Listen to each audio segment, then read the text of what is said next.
Quando nós falamos de amor e de morte, são dois temas que estão entrelaçados. Eu acredito que é um grande desafio no que diz respeito a continuar a viver amando quando as pessoas que estavam ligadas a você, as pessoas que estavam fazendo parte desse sentimento de amorosidade se vão com a morte. A morte ele é um tema de um grande tabu hoje ainda, em diversas religiões também. Algumas pessoas tentam encontrar alento, tentam encontrar consolo a respeito da morte. E algumas religiões vendem uma perspectiva de céu, onde não haverá choro, não haverá lágrimas, sofrimento, não experimentarão esse sentimento de morte. Mas eu penso que esse desafio da vida e filosófico da vida se dá justamente quando a gente reflete acerca não só apenas da morte, que é essa passagem de um estado para o outro, de uma existência para outra, dependendo da perspectiva filosófica de vida que você tenha, mas eu creio que um dos grandes desafios se impõe não para quem vai, mas é para a pessoa que ama e que fica. Que assistiu a pessoa amada ir, né, o seu amado ir, e você que é o amante ficou pro lado de cá.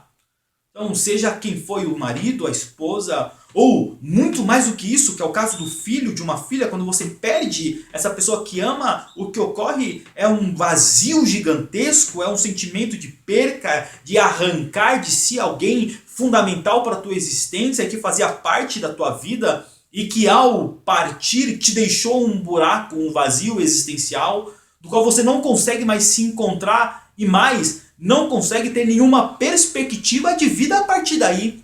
O que se encontra, o que se estabelece é um grande vazio, o sentimento é permanecer num quarto fechado, sofrendo a morte, vivendo a morte, experimentando o luto existencial que impossibilita a perspectiva de retornar à vida. E aí que eu penso que é um grande desafio da vida de cada um que experimenta esse sentimento, porque se impõe como uma perspectiva filosófica, que exige de nós uma reflexão filosófica acerca de valores, acerca da vida, porque a vida precisa continuar.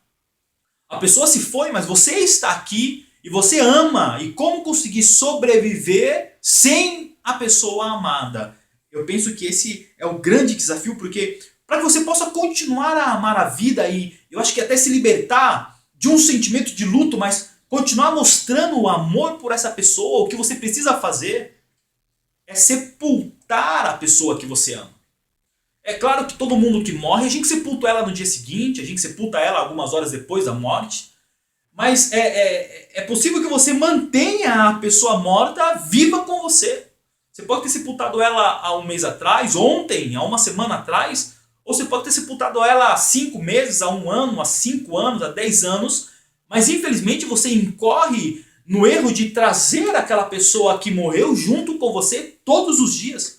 É um tipo de uma relação necrofílica, né? De existência com o morto, de vivência com o morto, a perspectiva de carregar o morto, aquele que morreu, do qual você amava, junto com você todos os dias, num luto existencial, que vai do momento em que você abre os olhos pela manhã ao momento em que você fecha os olhos pela noite. Isso quando você consegue dormir.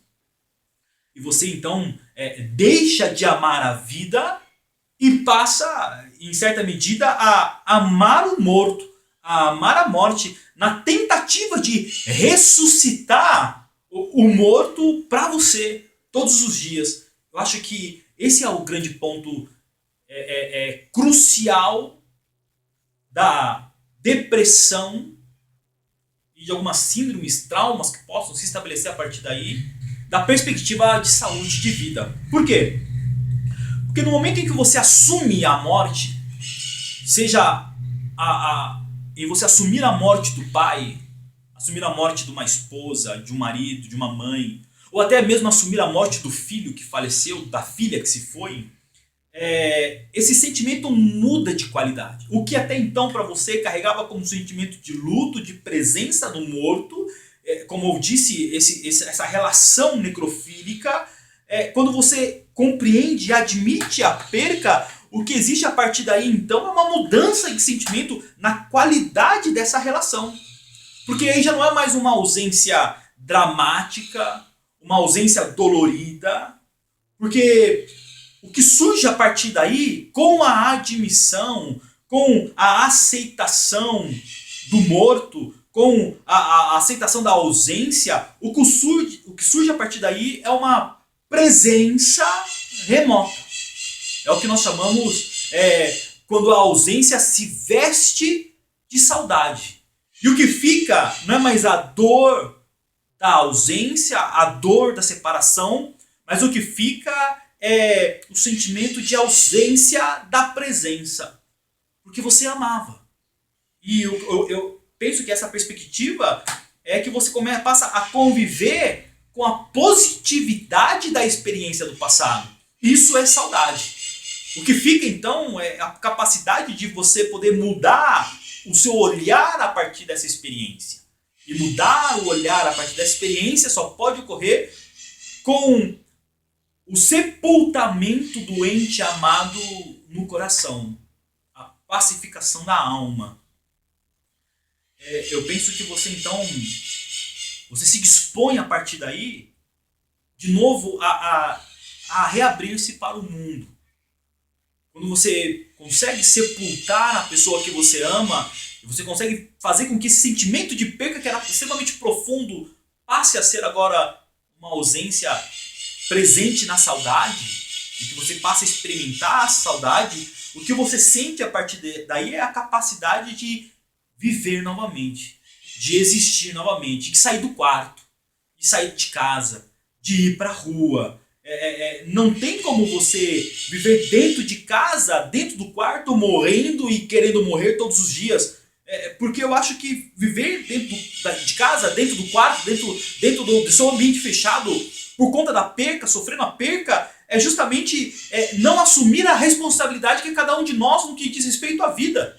Todos nós temos uma responsabilidade no que diz respeito à vida. Eu tenho a minha responsabilidade. Você tem a sua responsabilidade. E nós precisamos assumir essa responsabilidade de vida. Não podemos nos furtarmos essa nossa presentificação na existência no dia chamado hoje. Ou seja, nós temos que assumir a responsabilidade do mundo que é um fato de cada um de nós.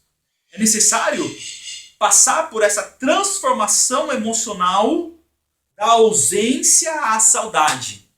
Quando passamos por essa transformação, quando passamos por esse devir, né, por essa mudança, o que surge a partir daí então é possibilidade de vida, é possibilidade de existência. E eu penso particularmente que a saúde e a maturidade existencial vem a partir dessas experiências. Quando você sofre determinados traumas, sofre determinadas dores, sofre determinadas angústias que transformam a tua capacidade de ver o mundo. Essa sofrência te causa, em certos momentos, depressão, angústias, mas você não pode parar a vida nesses sentimentos, é preciso continuar. A vida é um contínuo existir e você precisa assumir o teu papel e a tua responsabilidade nessa continuação de existência.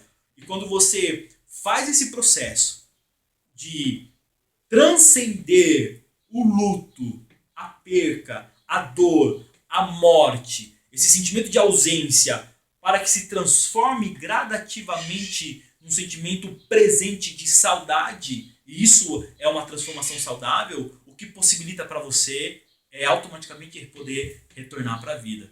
E isso é fundamental para saúde pessoal, existencial e psíquica de todos nós.